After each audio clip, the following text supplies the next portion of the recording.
Good morning, guys, or actually, good evening. I'm going to be sharing with you a lesson on power in Europe and how it's going to be impacting the colonial development during the French and Indian Wars. So let's begin.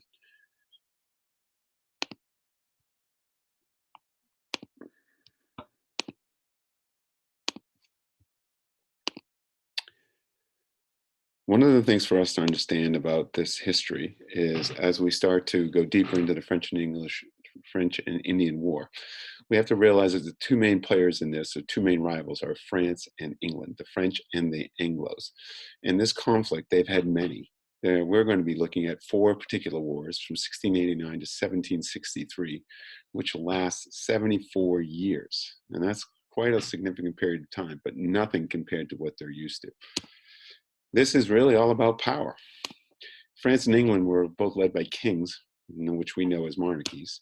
They fought many wars for power, which was in the name of land, money, and political influence, which gave them more power. And the wars required large armies, which would be shouldered by the common people of each kingdom. And due to the many wars in Europe, they would develop rules to limit and control the destruction. England and France were in a number of wars. One of the most famous wars was the 100 Years' War. And just from the title alone, you can get a sense of how long that war was going to take and the destruction and impact it would have on the populations of both kingdoms. Here is another timeline of war in Europe, where you see the different countries in the years down below. You can see that there's nothing but turmoil and war between the kingdoms as they are rising and competing for power. The most important thing for them was being able to control power and influence among the European powers. One of the wars that we're going to focus on that will impact the 13 colonies is King William's War. In 1689 to 1697, the war is known as the League of Augsburg, and it was all about really, a king has died, who will be king? In North America, it was fought over the control of the fur trade, and it will be a tie or a draw, or Latin, status quo ante bellum, no change, except it will be solidify the monarchy of England. It was about this little fellow right here, the beaver. The beaver is something that you would never think that would cause wars, but an extremely valuable animal that would be hunted for its fur.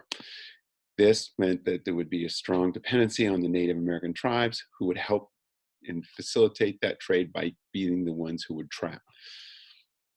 Why it was so important was because the fashion of the day was to have beaver skin caps. And here's multiple examples of those types of hats that they would wear.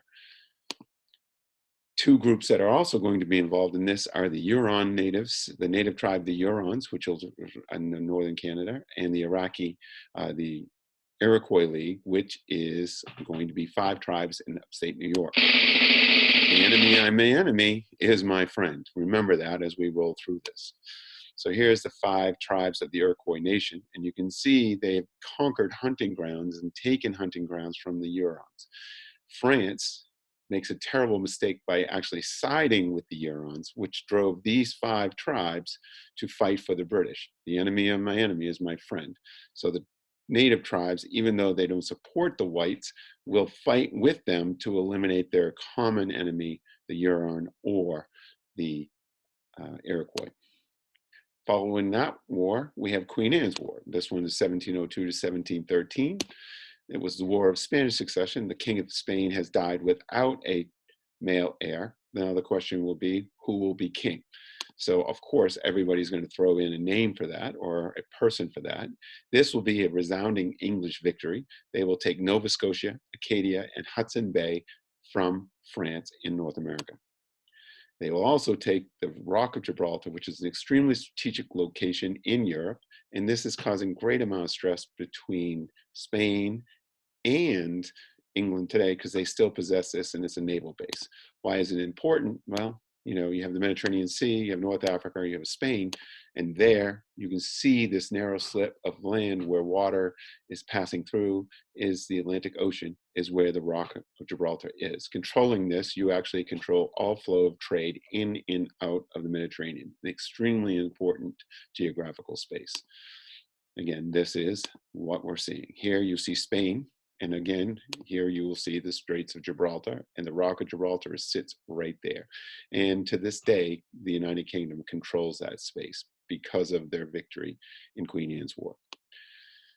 The outcome of this war shows as this map. Here's Hudson Bay, which is important for beaver trade. They take Newfoundland and they take Nova Scotia right here. This is an important space right here. This is Louisbourg, an important fort. This is known as the Gibraltar of the Americas. Basically, here's the complexity of the monarchy. Here you will see Charles II, King of Spain, who died, has no male heir. Leopold claims it. Archduke Charles claims it. Joseph Louis Legrand and Philip, Duke of Anjou, and Joseph Ferdinand, they all claim the throne, which leads to a war. King George's War followed that one up. It's 1740 to 1748. The War of Austrian Succession, who will be king, English victory. And here, one of the key things was the Americans did something nobody thought was possible. They took something from the French at Louisbourg. They captured the fort, which no one, the English and the French, believed was possible.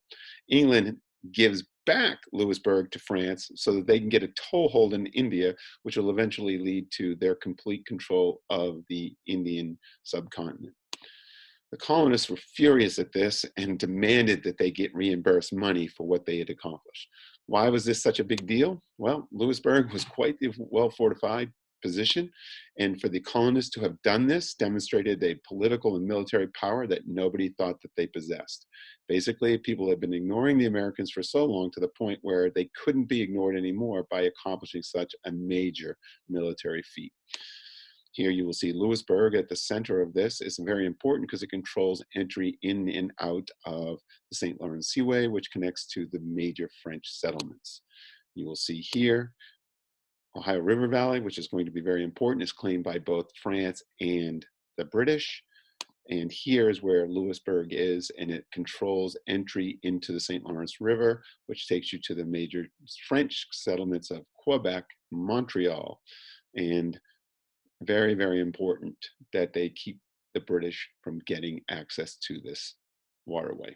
I want you to understand that this war was a world war. The war was taking place not only in America, but it was taking place in India, and it was taking place in Europe, where multiple kingdoms were all fighting for power and control and political influence.